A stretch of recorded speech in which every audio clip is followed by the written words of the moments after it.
शिव और शक्ति के परिणय का पर्व। नारद जी सर्वव्यापी हैं। वे जब जहाँ चाहें वहाँ पहुँच सकते हैं। उन्हें पैदल चल करके कहीं जाने की ज़रूरत नहीं है। और तीनों लोकों में कोई भी समाचार हो, उसे तुरंत पहुँचाना हो तो वो नारद जी का काम है। इसलिए उन्हें संचार क्रांति का पुरोधा कहा जाता है, क्योंकि उनका नेटवर्क बहुत ज़ोरदार है। और एंटीना सिर्फ नारद जी के सर पे ही नज़र आता है और किसी भी देवता के नज़र नहीं आता है।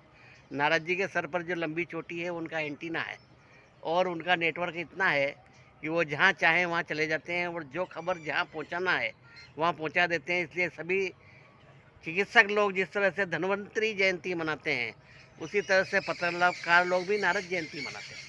वो नारद को अपना आराध्य देव मानते हैं। तो एक बार इसी प्रकार नारद जी कैलाश पर्वत पर गए और माता पार्वती से बोले कि आपने कभी भगवान शिव से पूछा है कि उनके गले में जो इतनी मुंडों की माला है, वो मुंड किसके हैं? भगवान शंकर अपने जीवन में कई औरतों से प्रेम कर चुके हैं और कई औरतों से उनका विवाह हुआ है, और वो उन औरतों के कपाल को माला बना करके, मुंड माल बना करके अपने गले में धारण करते रहते हैं। तो पार्वती को जैसे ही ये बात मालूम पड़ी, तो औरतों में सबसे पहले जो भावना होती है वो ईर्ष्या की भावना होती है। किसी दार्शनिक ने लिखा है कि ईर्ष्या तेरा ही दूसरा नाम औरत है। औरत में डाह बहुत होती है, और इतनी डाह होती है कि वो मौत को गले लगा सकती है पर सोत को सहन नहीं कर सकती है।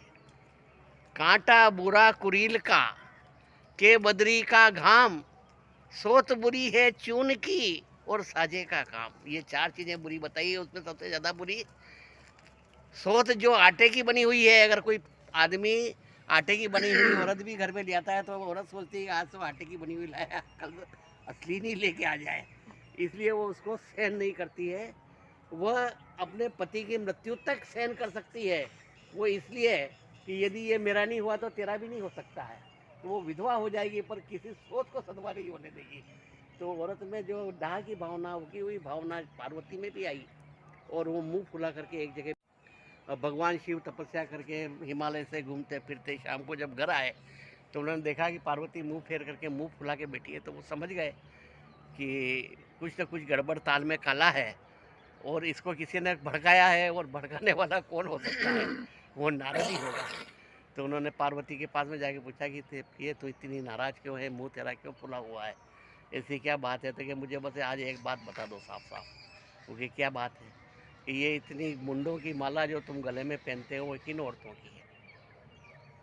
उनसे तुमको इतना प्रेम है कि तुम उनके मरने के बाद में भी उनके कपालों को अपने सीने से लगा के रखते हो।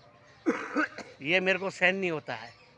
तो शंकर भगवान ने कहा कि पार्वती, अपने मन की सब शंकाएं तो निकाल दे।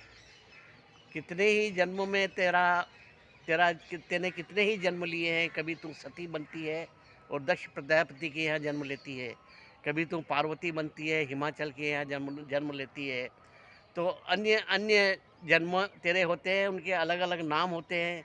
किसी जन्म में तेरा नाम गौरी होता है, किसी में उमा होता है, किसी में शैलजा होता है, किसी में शैलपुत्री होता है, किसी में पार्वती होता है, किसी में भवानी होता है।